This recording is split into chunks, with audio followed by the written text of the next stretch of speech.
ദിവ്യാത്മാക്കൾക്കെല്ലാം വിനീതമായ നമസ്കാരം. ഓരോ മനുഷ്യനും ഓരോ പ്രകൃതമാണ്. ഓരോ പ്രകൃതത്തിനനുസരിച്ച് ഓരോ മനസ്സുമാണ്. ചില മനുഷ്യർ മറ്റൊരു വ്യക്തിയെ കാണുമ്പോൾ അവരിലെ പോരായ്മകൾ മാത്രമേ കാണൂ. എന്നാൽ ചിലരാവട്ടെ ആ മനുഷ്യനിലെ നന്മ മാത്രം കാണുന്നു.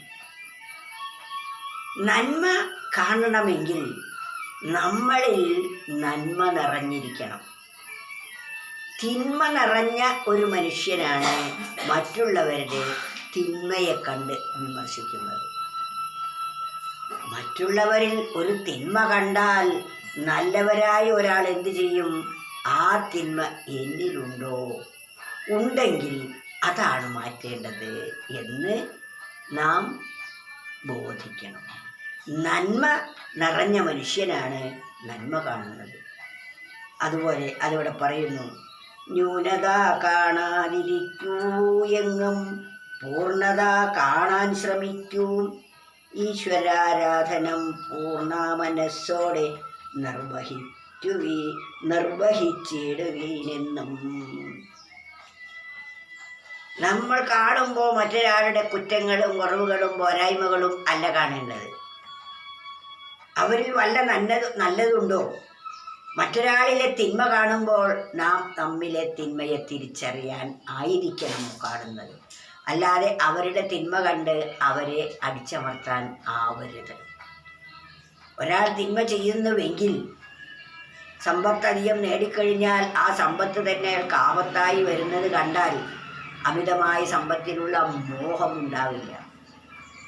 അതിൽ നിന്ന് നമുക്കാണ് തിരുത്തൽ വരുത്തേണ്ടത്. അതിനാൽ നമ്മൾ എവിടെ കാണുകയാണെങ്കിലും അതിലെ പോരായ്മയല്ല കാണേണ്ടത്, ഉണ്മയാണ്. ഒരു വീട് പണി കഴിഞ്ഞാൽ ആ വീടിന് എന്ത് പോരായ്മ എന്നല്ല കാണേണ്ടത്, അതിനെന്തെല്ലാം സൗകര്യങ്ങളുണ്ട് എന്നാണ് നാം വിചക്ഷണം ചെയ്യേണ്ടത്. അതിനെക്കുറിച്ച് സംസാരിക്കുമ്പോൾ ആ വീട്ടുകാരനും സന്തോഷമായി. നേരെ മറിച്ച് ഒരൊറ്റ പോരായ്മ എടുത്തു പറയുകയാണെങ്കിൽ അയാളുടെ മനസ്സാകെ മങ്ങിപ്പോകും. എന്നിട്ട് ആ പോരായ്മ നികത്താനായി പിന്നത്തെ പരിശ്രമങ്ങൾ. അങ്ങനെ പോരായ്മ നികത്തിക്കഴിഞ്ഞാൽ അത് മറ്റൊരു പോരായ്മയായിരിക്കും വേറൊരാൾ വന്ന് കാണുമ്പോൾ. ഇങ്ങനെ പോരായ്മകളിൽ നിന്നും പോരായ്മകളിലേക്കാണ് നാം കൂപ്പുകുത്തുന്നത്. എന്നാൽ ഉണ്മ കണ്ടാൽ നമുക്കും സന്തോഷം, അവർക്കും സന്തോഷം. അതുകൊണ്ട് നമ്മൾ മറ്റുള്ളവരിലെ നന്മ കാണാൻ പരിശ്രമിക്കുന്നു. ഒരാളിൽ തിന്മ കാണുന്നുവെങ്കിൽ ആ തിന്മ നാം ചെയ്യാതിരിക്കാൻ പഠിക്കണം. അതാണ് നമ്മൾ ചെയ്യുന്നത്. ന്യൂനത കാണാതിരിക്കൂ, എങ്ങും പൂർണ്ണത കാണാൻ ശ്രമിക്കൂ.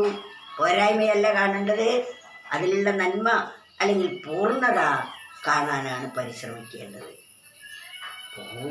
ഈശ്വരാരാധനം പൂർണ്ണ മനസ്സോടെ. ഈശ്വരനെ ആരാധിക്കുന്നത് പാതി മനസ്സോടെയല്ല, പൂർണ്ണ മനസ്സോടുകൂടി. തൻ്റെ മനസ്സും ബുദ്ധിയും ശരീരവും തന്നെയും ഈശ്വരന് സമർപ്പിച്ചുകൊണ്ടായിരിക്കണം നമ്മൾ ഈശ്വര ആരാധന ചെയ്യേണ്ടത്.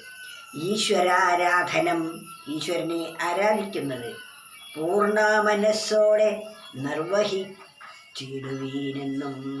പൂർണ്ണ മനസ്സോടുകൂടി വേണം നമ്മൾ ഈശ്വരാരാധന ചെയ്യാൻ. അതിൽ അതൃപ്തി അല്ല വേണ്ടത്, അതിലെപ്പോഴും തൃപ്തിയാണ് വേണ്ടത്. സത്തായിരിക്കുന്ന വസ്തു ഏതോ അല്ലെങ്കിൽ സത്തായിരിക്കുന്ന അവസ്തു ഏതോ അതാണ് നമുക്ക് സമാധാനം തരുന്നത്.